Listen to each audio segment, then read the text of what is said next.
Hi there, and welcome to the Confessions from the Home Office podcast. I'm Wendy Hill, and each week I bring an episode to you about marketing, working from home, running my business out of my house, or an interview with a great business owner. And I was thinking about the podcast this past week, and I thought, the title of the podcast is Confessions from the Home Office, and I don't think I'm confessing enough, and I have a lot to confess. So this week, the episode is not about marketing. It's not about juggling things from home and raising children and being married and all that. And it's not an interview with a great guest. But this is something that is going on in my house. And if you think I'm crazy after you hear this story, that's fine, because I know I'm not crazy. We have a ghost in our house. We've lived here since 2008. And it was probably around 2012, 2013. My son said to me, the strangest thing happened. I saw you upstairs in a bathrobe and with a towel on, like you had just were getting ready to get ready. And I didn't know why you were upstairs because my bedroom and bathroom is downstairs. The children are upstairs. And he looked across the foyer. The upstairs of our house is kind of a circle and open, and his bedroom's kind of in one corner. And he looked across and he was like, "Mom, what are you doing up here?" And as the figure turned around, he said it was shorter than me, but as he turned around, it wasn't me, and I disappeared, and it scared him. And that was the only time that had happened. But then he told me a couple years later, I feel like someone's breathing on my neck. And I thought maybe it's the air vent in his room. But the air vent was blowing the other way. And he would say, I feel like she's here. And he didn't talk about it a lot. It was just once or twice. And so a couple years had gone by between him seeing the person he thought was me upstairs and feeling like someone was in his room. Just probably 3 years ago, I was walking into our half bath, which is on our side hall downstairs, and this figure comes running past me. I assume it's a female. Long, dark, brownish red hair, like really frizzy, really long, not even 5 feet tall. Kind of an Aztec kind of blanket shawl on her. She was flying past me in the house. Well, you would think, well, maybe that was your daughter. No, daughter was sitting in the den. It wasn't her. And didn't really hear like feet and all this, just saw it. And I thought, this is really strange. I know I'm not losing my mind. I know I've looked at the screen a lot today, but I saw somebody. And normally I would get really freaked out about things like that. But for some reason, I wasn't scared. I just thought, okay, maybe this is the same being, spirit, that my son's been seeing for a while.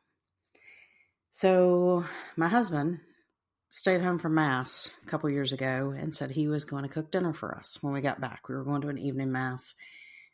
And he was working in the kitchen. All the food was going.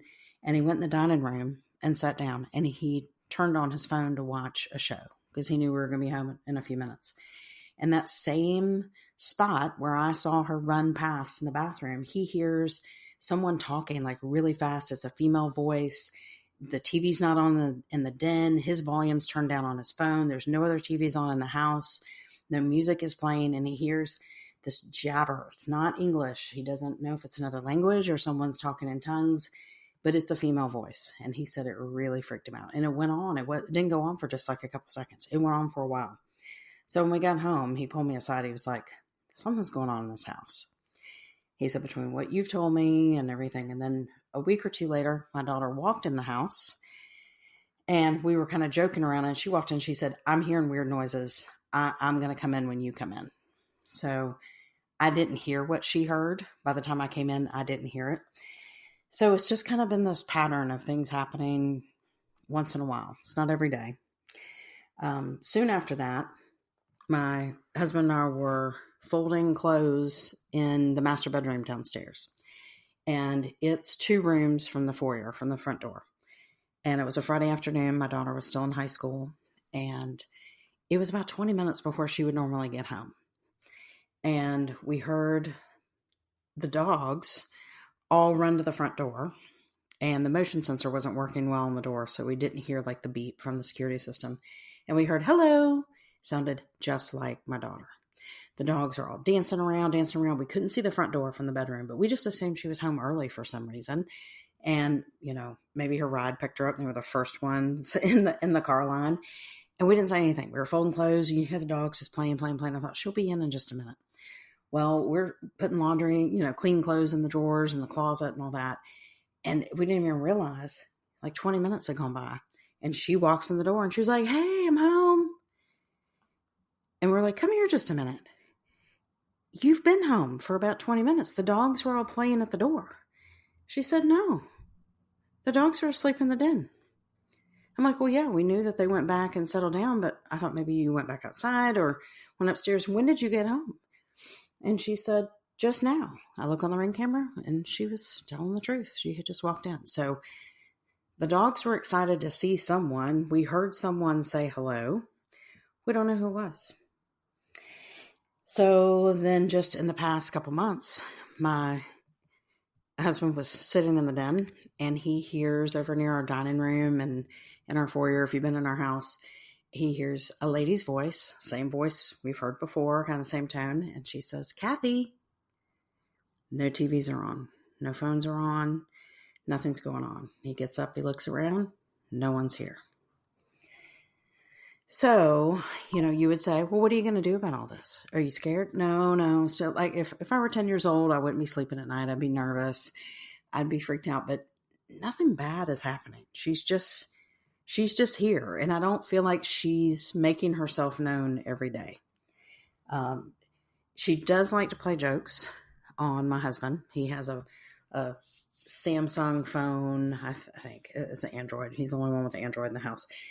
This big flat phone. And if he puts it down somewhere flat, like on an end table, a dining room table or whatever, the thing will turn and flip and land on the floor. And sometimes it goes on multiple times a day. And then it'll go a couple weeks and nothing happens. And then it happens again. So she's definitely messing with him. There'll be small things of mine that go missing, like a hairbrush, a key, a bottle of moisturizer, something I'm getting ready to put up, something I'm getting ready to use. And I can walk through the house, like, I'm losing my mind, come back, and it's there again. So something's definitely going on. The one big thing that I find interesting is the doors to my office are these black French doors. And my great-grandmother, her house was up near Table Rock State Park, where all the wildfires were. Back when the children were little, she had not lived in the house. She had passed away back in the 80s. And the house had just been rented for years and was going downhill. And my parents decided that they were going to tear the house down. Just it wasn't safe and it really wasn't worth doing a rebuild on it. And the one thing that I remember from that house was the interior French doors that went from kind of the dining area to the living area. And I said, I want those doors. And my dad pulled me aside. He's like, Wendy, that house is trashed. There is no way that those doors are, you're going to be upset. If you come up there looking for those doors, they're going to be broken, cracked. They're probably not even on the hinges.